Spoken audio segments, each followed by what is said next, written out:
A Bíblia é um livro que está cheio de humor. Aí tu forçou a barra agora, hein? Forçou a Rodrigo? barra, porque na Bíblia tem porra... Só pô, assim, se Deus tu me fala manda assim, pai matar o filho. se tu me Aí fala é que tem foda. bad vibes na Bad Bíblia... vibes aí até é- que vai. Você vai achar isso engraçado? Não falei que isso é engraçado. Eu falei que a Mas Bíblia tem tem coisa humor, tem Pô, e coisa humor pro engraçada. capeta. O capeta vai rir do negócio Tem assim coisa engraçada. Quer ver um exemplo engraçado? Vocês sabem que o humor muda de época para época, de cultura para cultura. Por O exemplo, humor era negro, então. Não, até que não Humor era, não. Eu não falei que a Bíblia é toda humor. Eu falei que a Bíblia tem lamento também. Tem lamento, a Bíblia tem pedido de súplica, tem canção de festividade, a Bíblia tem... Você falou de alimentação, você gosta de cozinha, a Bíblia tem alimentação, a Bíblia tem filosofia. Pega o livro do Eclesiastes para você ver, que livro filosófico, o Evangelho de João, o Logos. A Bíblia tem história, tem narrativa, tem prosa, tem provérbios. A Bíblia, por isso que o nome Bíblia significa em grego coleção de pequenos livros, biblioteca. Esse que é o sentido da palavra Bíblia em hebraico, coleção de pequenos livros. Aí agora vamos falar, e tem o humor também, tem o gênero do humor. Só que, para a gente entender o humor na Bíblia, eu tenho que entender o que era engraçado na época. Verdade. Porque isso muda de lugar para lugar. Diferenciado, De né? tempo em tempo também. Os trapalhões hoje, se eu colocar os trapalhões Não sobre é, minha vela, não vai achar graça nenhuma. Vão ser Não, cancelados. vão ser cancelados. Vai ser cancelado, porque até o humor já ficou proscrito. O Charles Chaplin, a não ser que seja um cara ficcionado, mas eu não vou rir mais assistindo o Charles Chaplin. Mas quando ele lançou no começo do século XX, as pessoas deviam sair das salas de cinema dando nó na barriga de tanto rir das cambalhotas do Charles Chaplin. Se você assistir um stand-up em inglês, por mais que você fale bem inglês, você vai rir um pouquinho ali. Os americanos estão tudo rachando o bico e você não tá. Algumas piadas não são da tua cultura. Exatamente. Na época bíblica, uma característica do humor era o exagero. Quando você citava uma coisa de grande exagero, desproporcional, levava o público a rir.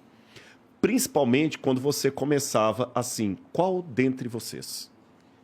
É como se falasse assim, eu vou colocar uma proposta para você, o que é o que é?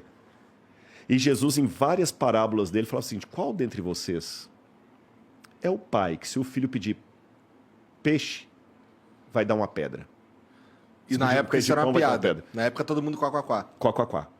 Só que esse papel, mas peraí, então Jesus Ô, agora... quem é o pai que faz isso? Exatamente, quem que é o pai faz um negócio desse? Olha, se alguém fizer tropeção desses pequenininhos aqui, é melhor ele colocar uma pedra de moinho no pescoço e lançar no mar. A trave no olho. Uma trave no olho. Por que você vê o cisco no olho do outro, não vê a trave que tá no seu? Esse exagero, você é bem lembrado. Agora, isso fazia de Jesus um stand-up? Comediante. Um comediante?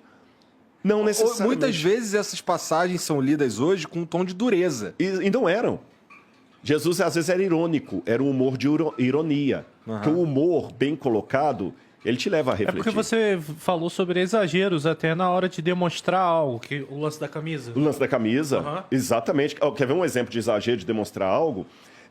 Jesus, quando o pessoal chegou com a mulher apanhada em adultério, falou com ele assim, na lei Moisés mandou apedrejar, o que o senhor diz? Aí Jesus abaixou e começou a desenhar no chão, escrever. Senhor, a gente está falando com o senhor, ele está escrevendo. Olha a ironia dele. Quando ele terminou de escrever, alguns comentaristas pensam que ali estava escrito o pecado daqueles homens. E quando eles leram, ele falou, pois é, quem não tiver pecado, que atire a primeira pedra. Ele usou o exagero com a ironia. Então, o humor nem sempre é aquela piada do papagaio. Tem um lugar da piada do papagaio que é gostoso rir. Você falou que você faz pessoa rir, e rir é gostoso, gente. Rir é bom. Eu conto, muitas vezes eu conto piada de tiozão, né? Mas a piada de tiozão é legal, o pessoal ri, é gostoso. Eu gosto de uma boa gargalhada, eu gosto de assistir uma boa comédia. Você entendeu? Eu gosto, rir é muito gostoso, gente. Eu tô em paz com a vida. Agora, embora o humor tenha esse lado saudável, o humor tem um lado muito importante no ensino, porque ele fixa, ele abre o coração. Se eu te levo a rir comigo, eu já quebrei metade dos preconceitos. Já é o professor legal. Já é um professor legal. Eu dei aula para adolescente muito tempo. E terceiro, o humor também pode ser uma forma de chamar atenção para algo. O humor irônico. É verdade. E é interessante uma coisa. Quando a pessoa é tapada e ditatorial, ele não entende o humor. A piada contra ele não percebe. Aí quando tá todo mundo ele fala assim, é comigo? É comigo? Não. Ah, que nem na época tem uma piada famosa da ditadura brasileira que o cara falava, como é que se mede um burro? Mede-se da cabeça aos pés. Do Médici. Mede-se da cabeça aos pés. Lembra a música? Pai, afasta de mim esse cálice de vinho tinto de sangue. Então, Jesus, repito, ele não era um comediante de ficar contando piada do papagaio, não é isso que eu estou dizendo, mas Jesus tinha um bom humor. E ele contava de um jeito, com uma sagacidade, com uma ironia que os inimigos não entendiam, não percebiam. Mas olha que interessante, numa época em que as crianças não tinham a liberdade que tem hoje, as crianças ficavam todas em volta de Jesus. A ponto que os discípulos tinham que ficar tirando as crianças. E eu falei, por que vocês estão impedindo as crianças de chegar até mim? Deixem a mim os pequeninos, porque deles é o reino do céu. Na cultura de hoje, eu até entenderia as crianças, mas Jesus não era o Bozo. Era uma cultura que crianças não tinham muita vez. E se as crianças chegavam perto dele, é que Jesus era um cara muito gente boa.